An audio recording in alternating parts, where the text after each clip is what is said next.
you should learn something from everything that happens. And you can tolerate a lot more than you think you can. Just don't let it get carried away. You know, don't lose your patience. Just hang on. My dad was a World War I vet, but he'd been gassed and he had bad lungs. And so I got home. He didn't really want to swap many stories. He thought mine was far worse than his. So.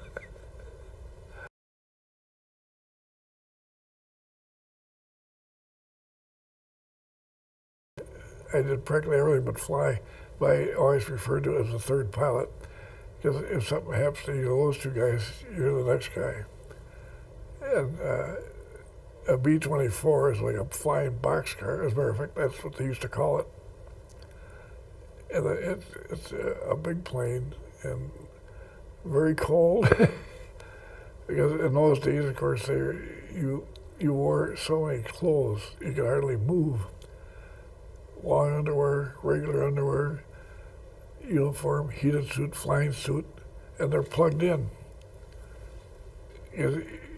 Well, after around 12, 15,000, it's below zero very definitely. Not only that, there's no oxygen. So you have to wear an oxygen mask all the time. And that is very uncomfortable because it's always in the wrong place and you have to be careful. Every night you have to squeeze it because it would freeze up from your breath. That's how much good it did. So you go there and make sure you were still getting oxygen. Oh, wow. But we were on this mission. We flew out of Chernobyl, Italy. We got shut down, I think it was the third mission. Yeah. We were flying, most of our targets were either oil wells or refineries. And that day we were going after a refinery, which was near Istanbul. And it's those countries were all German in a sense. I mean, they had, but I guess I was really technically Istanbul, because that's where one of the big refineries was. And it was, we could see these planes flying off to our right. They were Messerschmitts. So we could see these Messerschmitts. And oh boy, here it comes. So make sure your guns are all set. And we finally figured out what they were doing. They were talking to the anti-aircraft people on the ground, telling them our airspeed and our altitude to make them more accurate. And believe me, they were. Because they got us. They hit us in the number 2 engine, which is also right on the wing where you fill the fill pipe for the gas is right there also. And I looked out, I had a window so I could, because the pilot, they can't, when you're raising, they can't see the gear. That was also one of my jobs, gear down locked, gear up and locked. So I look out there and I see all this water. So I called back to the waist. I said, do you see anything? He said, yeah. I said, that ain't water. Don't light a match, that's 100 octane. Don't even. So of course, you don't go far without. So we, rather than take a chance on the thing blowing up, we jumped. But we finally get down. I thought, it's such a strange thing. I thought, am I falling? I'm just hanging here. Because, like say, up from 15,000, you got a long way to go. Then finally, when you get close, then you realize, woo, So I came down through trees, and the canopy got caught, and I came down and bounced and got pulled. So I'm hanging there in a harness. Well, how do you get out? Because you have the chest, but you have leg straps too. Well, of course, all your weight and all your clothing has got it all bunched up, so try to find it. And so I obviously finally did get, well, by that time when the SS troops were there, and they knew exactly what we carried. They wanted to know. I threw the gun away as soon as I got out on the ground because I thought I'm not going to get caught with this thing. But they knew we carried a .45. They knew we had a pistol belt with spare clips and a first aid kit and all that. And they were very upset that I didn't have the spare clips. And trying to convince them. Well, I didn't speak German, they didn't speak English, but the message gets through, believe me. So they finally realized I didn't have it. But they took my flying boots. Well, I had my regular GI shoes hooked on my parachute. Well, they came loose when I jumped when the chute opened.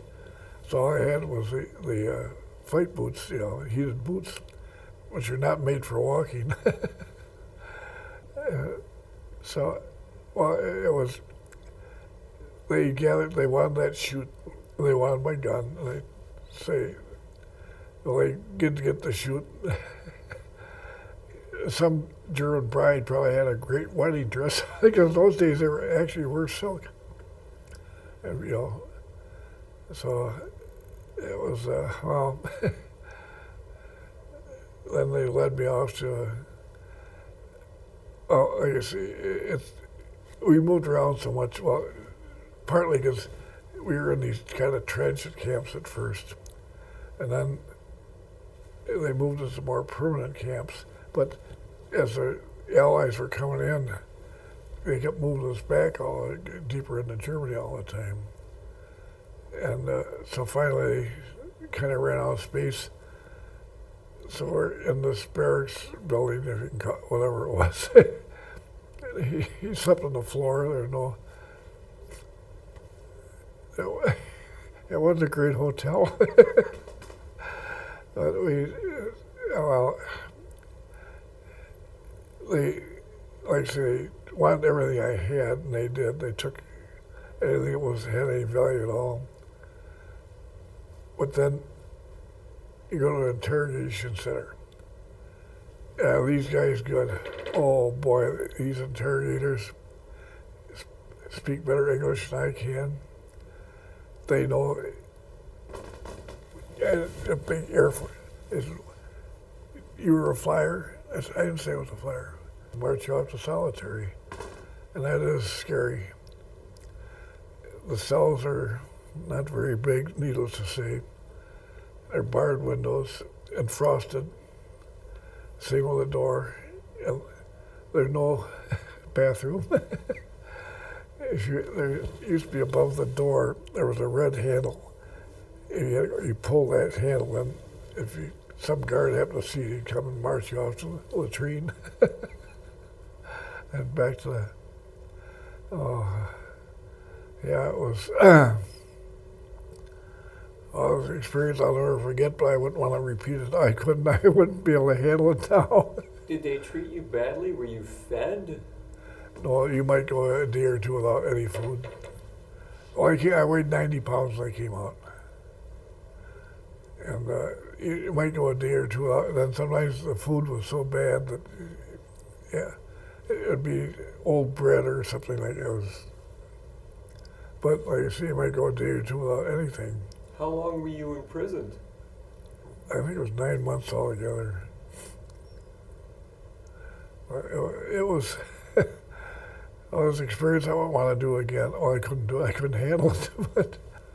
But I will never forget when Patton came and liberated our camp. That was something. He came in on a tank with his ivory-handled pistols. And was he a hero? And we broke into the German part of the camp where the workers actually, and we stole everything that wasn't nailed down and a few things that were. Anything that would look like food we eat, whether it was good or bad. But so I had a few souvenirs. I know I had a bayonet and helmet and stuff like that. 9 months in a prison camp. I mean, you had to be. Did the war change you? Were you different after? A different person? Well, probably, yeah. probably a lot more serious than I was before, and a lot more appreciative of things. God knows, I certainly appreciated practically anything and everything. Without food or clothes and so on. And you get terribly lonely, and everybody else is too.